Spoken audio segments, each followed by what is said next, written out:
और इसी बीच बड़ी खबर हम आपको बता दें, बाड़मेर में बड़ा हादसा होने की जानकारी इस वक्त सामने आ रही है।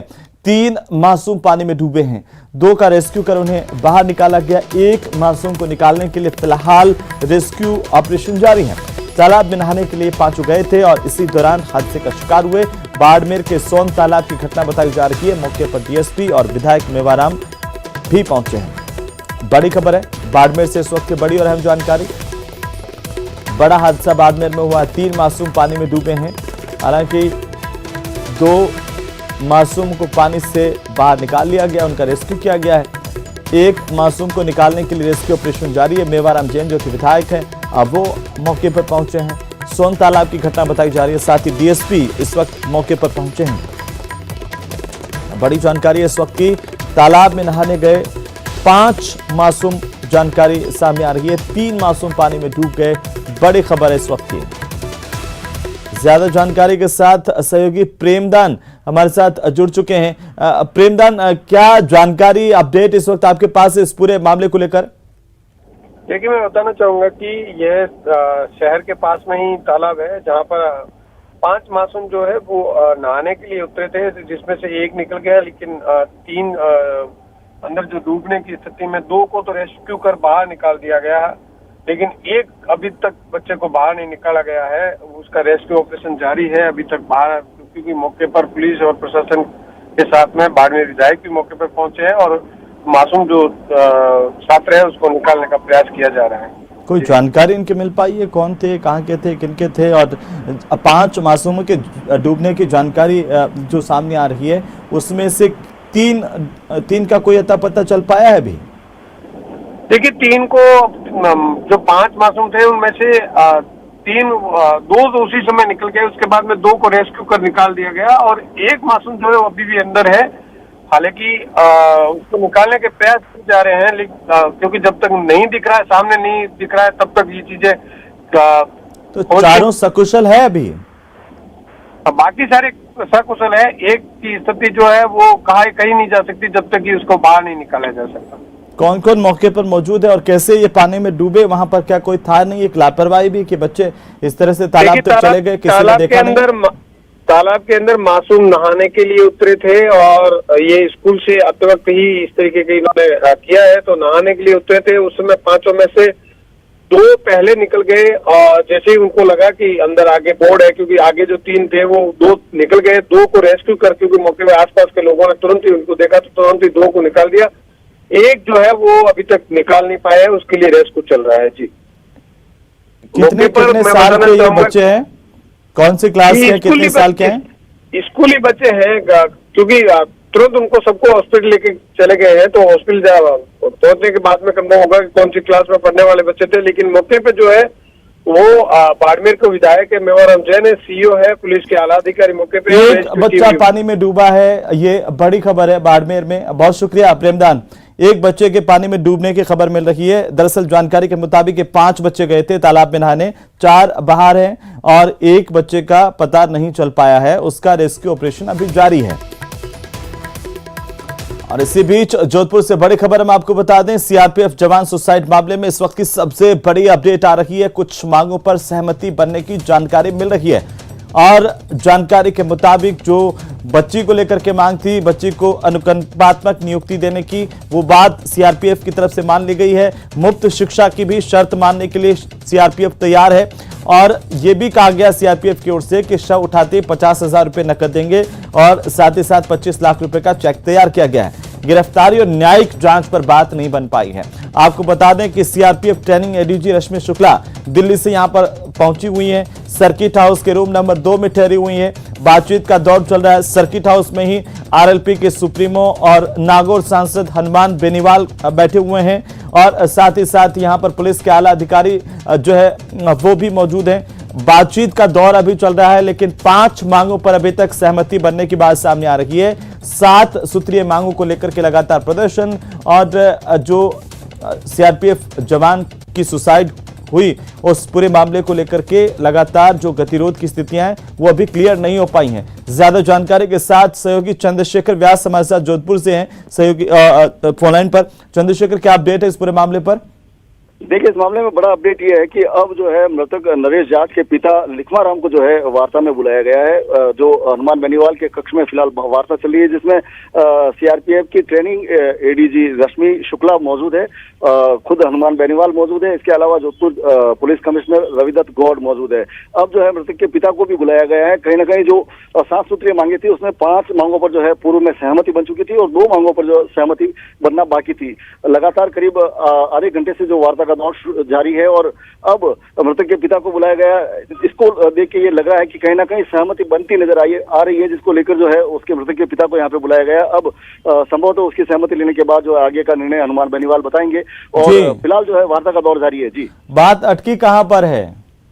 देखिए, बात करें तो जो 7 सूत्रीय मांगों में अगर बात करें तो जो सुसाइड नोट था मृतक का, उसमें जिन अधिकारियों जिन आरोपियों का नाम लिया गया था उनको त्वरित गिरफ्तारी की मांग जो की थी हनुमान बेनीवाल की ओर से जो मांग रखी गई थी उस पर सहमति बनना बाकी है। इसके अलावा जो हाईकोर्ट के रिटायर्ड जस्टिस के अगुवाई में जो न्यायिक जांच की मांग थी उस पर सहमति बनना बाकी है। इसके अलावा जो पैरामिलिट्री फोर्सेस में जिस प्रकार से जो लगातार जवान जो है अवसाद में आ रहे हैं उसको लेकर एक आयोग के गठन की मांग जो है, हालांकि वो मांग जो है संसद में उठाई जाएगी, उन्होंने यहाँ पर भी रखी थी। इसके अलावा अगर बात करें तो जो पूर्व में 2 सुसाइड हुए थे, जिसमें विकास कुमार की सुसाइड का मामला था, उसको लेकर एफआईआर दर्ज करवाने और उसकी जो विधवा है उसको जो है जो सहायता देने की मांग भी जो है इसमें सम्मिलित है। कहीं ना कहीं कितनी मांगों पर सहमति बनती है वो थोड़ी देर में स्पष्ट हो जाएगा, लेकिन फिलहाल अगर बात करें नरेश जाट की तो आज चौथा दिन है और आज मोर्चरी में शव रखा हुआ है और अब देखने वाली बात है कि वार्ता होने के बाद क्या निर्णय लिया जाता है। जी, चलिए, बहुत शुक्रिया चंद्रशेखर, तमाम जानकारी के लिए। नजर बनाए हुए हैं इस खबर पर हम और लगातार अपडेट आपसे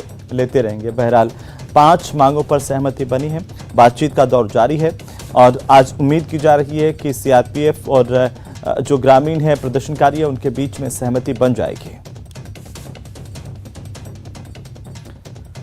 तो चलिए आगे बढ़ेंगे और इसी बीच राजधानी जयपुर से बड़ी खबर, जहां पर रोडवेज कर्मचारियों का प्रदर्शन और इसी से जुड़ी इस वक्त की सबसे बड़ी जानकारी सामने आ रही है। रोडवेज मुख्यालय पर विरोध प्रदर्शन किया जा रहा है। सैकड़ों रोडवेज कर्मचारी इस वक्त प्रदर्शन कर रहे हैं। राजधानी जयपुर की तस्वीरें आपकी टीवी स्क्रीन पर और विभाग पर प्रताड़ित करने के आरोप रोडवेज कर्मचारियों की ओर से लगाए गए हैं। यूनियन के पदाधिकारियों को प्रताड़ित करने के आरोप लगाए गए हैं।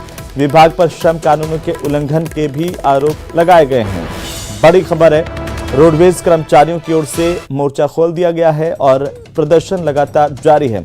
ज्यादा जानकारी के साथ हमारे सहयोगी आसिफ खान हमारे साथ जुड़ रहे हैं, तो सीधे हम आपको लिए चलते हैं राजधानी जयपुर, जहां पर आसिफ मौजूद है इस प्रदर्शन स्थल पर। आसिफ, क्या जानकारी, अपडेट, क्यों आखिरकार रोडवेज के कर्मचारी सड़क पर उतरकर प्रदर्शन करने को मजबूर हैं?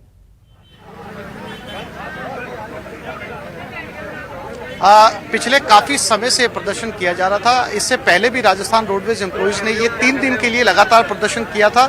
इनका आरोप है कि जो विभाग के बड़े अधिकारी हैं वो इनकी मांगों को नहीं सुन रहे, साथ ही साथ श्रम कानूनों के उल्लंघन का आरोप लगा है। आज जिन्होंने इस प्रदर्शन का आह्वान किया उनसे बात करते हैं। हरगोविंद जी हमारे साथ है। हरगोविंद जी, क्या मांगे हैं आपकी, क्यों आप बार बार प्रदर्शन कर रहे हैं? देखिए, आज के जो इस विरोध प्रदर्शन का सबसे बड़ा मुद्दा है वो रोडवेज प्रबंधन की संवादहीनता और संवेदनहीनता। ना तो ये प्रबंधन जो सेवारत कर्मचारियों की यूनियन ने, एटक यूनियन ने विभिन्न ज्ञापन दिए, उन पे किसी ज्ञापन पे कोई कार्रवाई नहीं। आप बकाये को लेकर बात कर रहे हैं, कितना बकाया है, क्या समस्या क्या है विभाग के साथ? और मजदूरों के जो बकाया भुगतान है, काम लेते हैं तो काम लेने भुगतान करना ही होता है। पेंशन दूसरा महीना हो गया नहीं मिल रही है, जून की पेंशन अभी तक नहीं मिल रही है। 8 महीने से सरकार से पैसा आया, तब इनका 3 महीने का भुगतान बकाया रहना चाहिए था, पर 8 महीने का सेवानिवृत्त कर्मचारियों का भुगतान बकाया हो गया। और जो हमारी रोडवेज की जो वर्कफोर्स एक्चुअल में रोडवेज चलाने वाले वो है ड्राइवर कंडक्टर, उनके बिना रोडवेज चल नहीं सकती। तो उनका ओवर टाइम का 97 से पैसा नहीं दे रहे, 98 से पैसा नहीं दे रहे। नाइट में काम लेते हैं, नाइट आउट का उसका पैसा नहीं दे रहे। वीकली रेस्ट के दिन काम लेते हैं, बकाया उसका पैसा नहीं दे रहे। अपना जीएच के दिन, जीएच जिनको बोलते हैं जो जैसे होली दिवाली की छुट्टियां होती है उनके दिन काम लेते हैं, उनका पैसा नहीं देते। लेकिन मुख्यमंत्री अशोक गहलोत ने जो आपने बजट मांगा था उससे ज्यादा दिया। मुख्यमंत्री गहलोत ने मांगने वाले है, देने वाले हो। हमारे पास जो ये प्रचार करते रहे उस हिसाब से तो उन्होंने ज्यादा ही दिया। जो प्रचार इनका आता है, हमारे पास अंदर के आंकड़े तो ये जाने बाकी हमारे हिसाब से तो गहलोत ने पर्याप्त तरीके बताए, चाहे दिया या लोन देने की इजाजत दी, इनको आर्थिक समर्थन दिया, ये कह रहे हैं। इसे उस वजह से तो भुगतान नहीं रुकना चाहिए, पर ये तो ऑर्डर निकाल के रोक रहे हैं। ये तो ऑर्डर निकालते हैं, ओवर टाइम क्लेम करेगा वर्कर कैसे, उसके पास क्या रिकॉर्ड रहता है? वीकली रेस्टों का क्लेम करेगा, वर्कर के पास क्या रिकॉर्ड रहता है? आप लंबे समय से प्रदर्शन कर रहे हैं, विभाग का क्या कहना? विभाग आपसे बातचीत कर रहा है आपके मुद्दों को लेकर? विभाग बात ही नहीं करता। विभाग तो बात की लड़ाई है, आज ये लड़ाई बात की है। बात तो यहाँ तक कि सुप्रीम कोर्ट में अवमानना लगा दी यूनियन ने परेशान होकर। 1 साल तक सुप्रीम कोर्ट के फैसले को इन्होंने लागू नहीं किया, जो 4 महीने में इनको भुगतान करना था। 1 पैसा नहीं किया, और जब आखिरी दिन तारीख निकल जाती तो हम केस खो देते। उसका कंडेम लगा दी तो इनके साथ बल पड़ गए, हमारे कार्यकर्ताओं पे दमन कर रहा है, विक्टिमाइज कर रहा है। हेमंत, मैं आपको तस्वीरें दिखाना चाहूंगा। एक बड़ा प्रदर्शन रोडवेज हेडक्वार्टर के ऊपर है। मैं अपने कैमरामैन से कहूंगा कि वो आपको तस्वीरें दिखाए। और ये प्रदर्शन जो है हेमंत, पिछले काफी समय से चल रहा है। इस प्रदर्शन के अंदर लगातार रोडवेज एम्प्लॉय जो है वो अपनी मांगों को लेकर प्रदर्शन कर रहे हैं। इनका कहना है कि सरकार ने बजट तो विभाग को पूरा दिया है, लेकिन बावजूद इसके बजट देने के बाद में भी विभाग जो है वो इन एम्प्लॉयज को उनका बकाया भुगतान नहीं दे रहा। और जब ये बकाया भुगतान की मांग करते हैं तो इनके साथ जो है वो प्रताड़ना पूर्वक व्यवहार किया जाता है। और कई सारे कर्मचारियों को जो है वो इसमें ट्रांसफर किया गया इधर से उधर, जो प्रदर्शन में शामिल है। एक बार ये फिर से रोडवेज हेडक्वार्टर पहुंचे। रोडवेज हेडक्वार्टर का गेट है, इस गेट को बंद कर दिया गया है। पिछली बार भी गेट को बंद कर दिया गया ताकि अधिकारियों से उनकी मुलाकात न हो सके। और मैं आपको ये भी बताना चाहता हूँ हेमंत, ज्यादातर लोग जो है वो रिटायर्ड है, और ये रिटायर्ड लोग जो हैं अपनी पेंशन चाहते हैं, क्योंकि इनका कहना है कि इनको बहुत कम पेंशन मिलती है और इस पेंशन में इनका गुजारा भत्ता, इनकी जिंदगी चलती है, जिसे जो है वो पिछले 8 महीने की पेंशन को रोक दिया गया है ना। लेकिन आसिफ, जरा एक सवाल इनसे जरूर पूछे कि आखिरकार समस्या कहां पर आती है, जब ये कह रहे हैं कि सरकार ने तो कम से कम चीजें बताई हैं और आर्थिक तौर पर सपोर्ट किया है, लेकिन इसके बावजूद भी इनकी पेंशन नहीं मिल पा रही है, इनके भत्ते नहीं मिल पा रहे हैं। सवाल यह है कि आखिर कमी कहां रह रही है? क्या ब्यूरोक्रेट्स के तौर पर कमी है, या फिर यातायात मंत्री ही इनकी सुनवाई नहीं कर रहे हैं?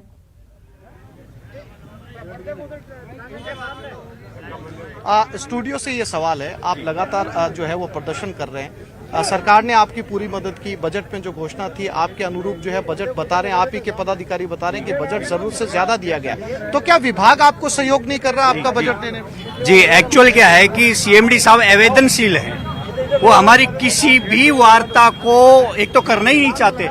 जैसे हम ज्ञापन भी देते हैं तो उनको बिल्कुल भी इम्प्लीमेंट नहीं करते। दूसरी हमारी समस्या आपके चैनल के माध्यम से सरकार को यह है कि यदि हमारा विभाग राजस्थान सरकार में मर्ज कर लिया जाए तो शायद हमारी ऑटोमेटिक 80% समस्याएं ऑटोमेटिक सॉल्व हो जाएंगी। ये हमारा राजस्थान सरकार से आपके चैनल से माध्यम है कि राजस्थान सरकार यदि अपने विभाग में इसको मर्ज कर ले तो 80% समस्या हमारी ऑटोमेटिक सॉल्व है।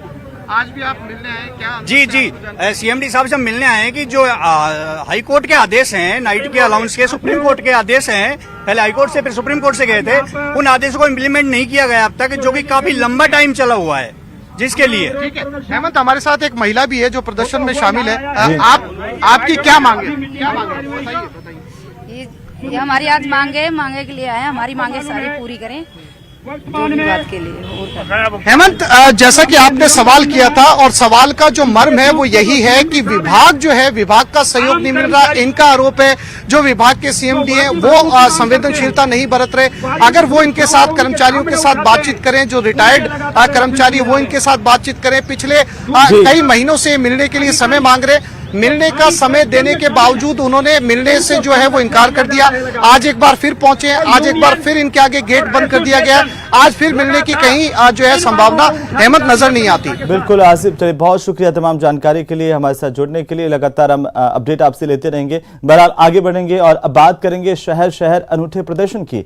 आपकी टीवी स्क्रीन पर कुछ तस्वीरें हम दिखा रहे हैं और 3 अलग अलग तस्वीरें आप देखेंगे आपकी टीवी स्क्रीन पर आ गई हैं, तीनों तस्वीरें। और पहली तस्वीर दौसा की, जहां पर पंचायत सहायकों ने मुर्गा बनकर के प्रदर्शन किया है।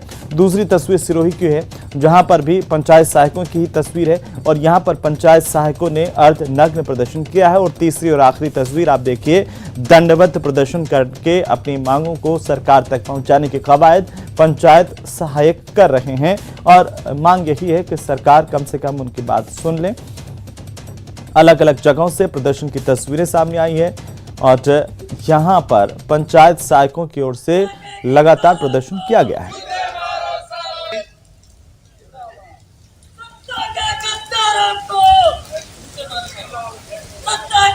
तो वहीं सिरोही की तस्वीरें हैं जहां पर नियमितीकरण की मांग को लेकर के पंचायत सहायकों ने अर्धनग्न होकर के जिला कलेक्ट्रेट पर पहुंचकर प्रदर्शन किया है, नारेबाजी की है, जिला कलेक्टर को ज्ञापन भी दिया है। जिला कलेक्टर को ज्ञापन देने के बाद पंचायत सहायक कलेक्ट्रेट में धरने पर बैठ गए।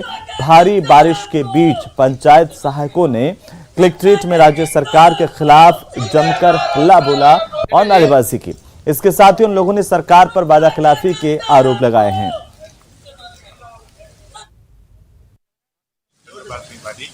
जिसमें हमने आज कलेक्टर महोदय को ज्ञापन दिया है, जिस ज्ञापन के माध्यम से हमने ये सरकार को चेतावनी दी है कि 31 जुलाई तक हमारा शिक्षा विभाग से प्रपोजल तैयार होकर शिक्षा सरकार के पास में गया है, वो अब तक एक आदेश नहीं हुआ है और लागू नहीं किया सरकार ने। अगर ये 31 जुलाई तक लागू नहीं करती है तो समस्त राजस्थान के एक पंचायत सहायक जिला कलेक्टर या राज्य सरकार द्वारा धरने पर जाएगी। तो राजस्थान विद्यार्थी मित्र पंचायत सहायक संघ की ओर से आज प्रदेश भर में प्रदर्शन किया जा रहा है। कहीं अर्धनग्न प्रदर्शन तो कहीं मुर्गा बनकर के सरकार का ध्यान आकर्षित करने की कोशिश। दौसा में भी पंचायत सहायक सड़क पर उतरे, नियमितीकरण की मांग को लेकर के और दौसा कलेक्ट्रेट के बाहर जोरदार प्रदर्शन किया है। इस दौरान पंचायत सहायकों ने मुर्गा बनकर के विरोध जताया और प्रदेश की सरकार के खिलाफ जमकर नारेबाजी की है।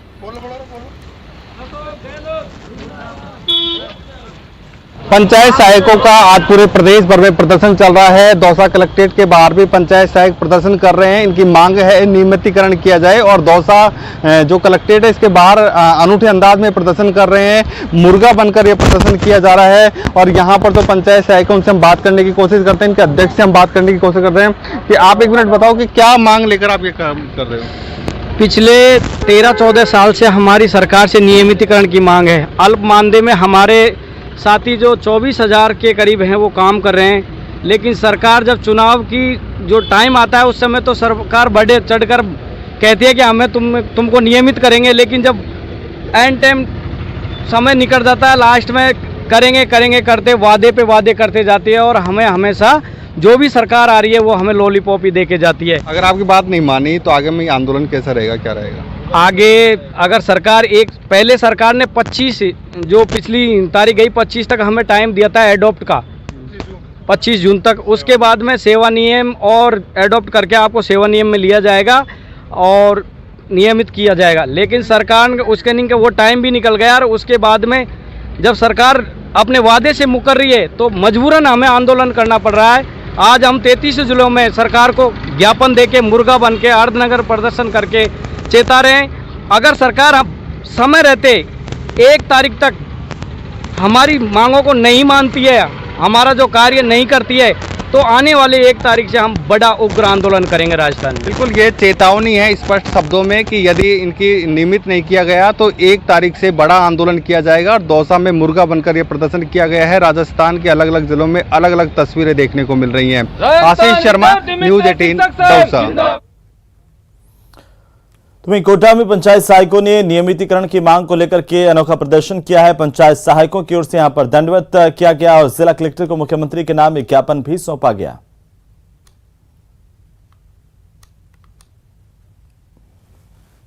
तो सरकार पर शोषण करने के आरोप पंचायत सहायकों ने लगाए हैं। नियमित करने की मांग को लेकर पंचायत सहायक लगातार प्रदर्शन कर रहे हैं।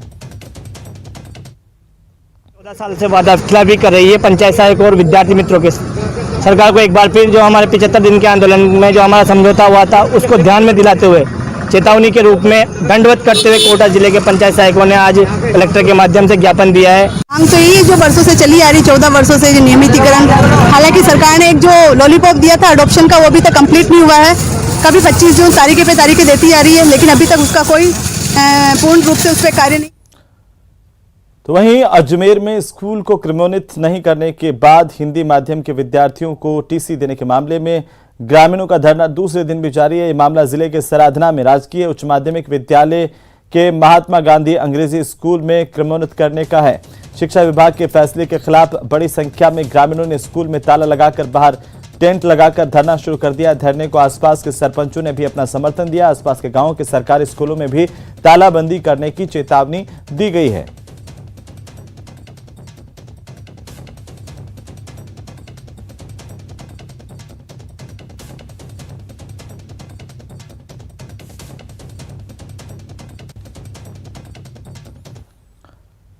और इसी बीच अब बड़ी खबर हम आपको बता दें, नुपुर शर्मा केस में धमकीबाज वकील की गिरफ्तारी हुई है। उदयपुर का वकील आदिल शेख गिरफ्तार कर लिया गया है।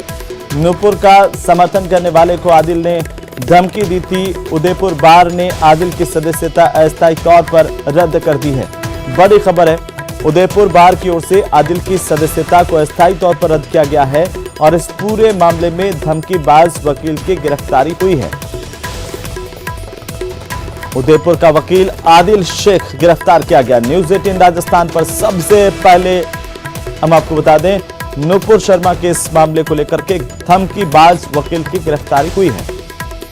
उदयपुर का वकील आदिल शेख, जिस पर आरोप है कि नुपुर शर्मा का समर्थन करने वाले को आदिल ने धमकी दी थी। ज्यादा जानकारी के साथ उदयपुर से हमारे संवाददाता कपिल शिमाली फोन लाइन पर। कपिल, क्या जानकारी? देखिए, नुपुर शर्मा के समर्थन में जिन लोगों ने पोस्ट डाली थी, उन्हें जिन लोगों ने धमकियां दी थी, अब उन पर कार्रवाई का सिलसिला जारी है। और आदिल शेख नाम के एक युवक को उदयपुर पुलिस ने गिरफ्तार किया था। उसने भी नुपुर शर्मा के समर्थन करने वाले एक युवक को धमकी दी थी। उसकी गिरफ्तारी की गई। उसके बाद में उसे न्यायिक अभिरक्षा में न्यायालय द्वारा भेज दिया गया। इस कार्रवाई के बाद उदयपुर बार एसोसिएशन ने भी एक बड़ा निर्णय लेते हुए, जो आदिल शेख नाम का जो युवक है वो पेशे से वकील भी है, ऐसे में जो बार एसोसिएशन की सदस्यता है अस्थायी तौर पर रद्द करने का निर्णय लिया है। तो हर तरफ से कार्रवाई की जा रही है। जो भी जिससे भी आरोपी जुड़े हुए हैं वे सभी उन पर आक्रोश के चलते कार्रवाई कर रहे हैं। जैसा कि पुलिस ने भी कार्रवाई की, उसके बाद में न्यायालय ने जेल भेज दिया और अब बार एसोसिएशन ने भी उसकी सदस्यता को अस्थायी तौर पर रद्द कर दिया है। जी, कैसे धमकी इसने दी थी? क्या इस पर आरोप है? किन धाराओं में इसे गिरफ्तार किया गया? कोई जानकारी मिल पाई है? देखिए, जो नुपुर शर्मा के समर्थन में जिन लोगों ने पोस्ट की थी, उन्हें धमकी देने के मामले में पुलिस ने कई लोगों को आइडेंटिफाई किया था। उसमें मुख्य रूप से जान से मारने की धमकी देने के मामले दर्ज हुए हैं और उसमें पहले भी गिरफ्तारियां हुई और उसी के तहत आदिल शेख नाम के एक युवक को भी गिरफ्तार किया है। आदिल शेख पेशे से एडवोकेट है और इसी वजह से बहुत शुक्रिया कपिल तमाम जानकारी के लिए। उदयपुर का वकील आदिल शेख गिरफ्तार किया गया है। तो वहीं दौसा में स्कूली छात्रा के साथ गैंगरेप की वारदात सामने आई है। 12वीं कक्षा में पढ़ने वाली छात्रा भांडारेज के महात्मा गांधी गर्ल्स स्कूल में गई थी और स्कूल के बाहर से सतीश बैरवा और लोकेश बैरवा नाम के दो युवकों पर आरोप है कि वो आए और स्कूली छात्रा को जबरन बाइक पर बिठा करके अपने साथ ले गए। इस दौरान आरोपियों ने छात्रा की आंखों पर पट्टी बांधी। दोनों आरोपी नाबालिग छात्रा को एक कमरे में ले गए, वहां पर गैंगरेप की वारदात को अंजाम दिया। इस दौरान आरोपियों ने नाबालिग छात्रा के अश्लील फोटो के लिए वीडियो बनाया। गैंगरेप की वारदात को अंजाम देने के बाद दोनों आरोपियों ने नाबालिग को बदहवास हालात में चाय की थड़ी पर छोड़ दिया। पुलिस ने दोनों आरोपियों पर केस दर्ज किया है और तलाश जारी है।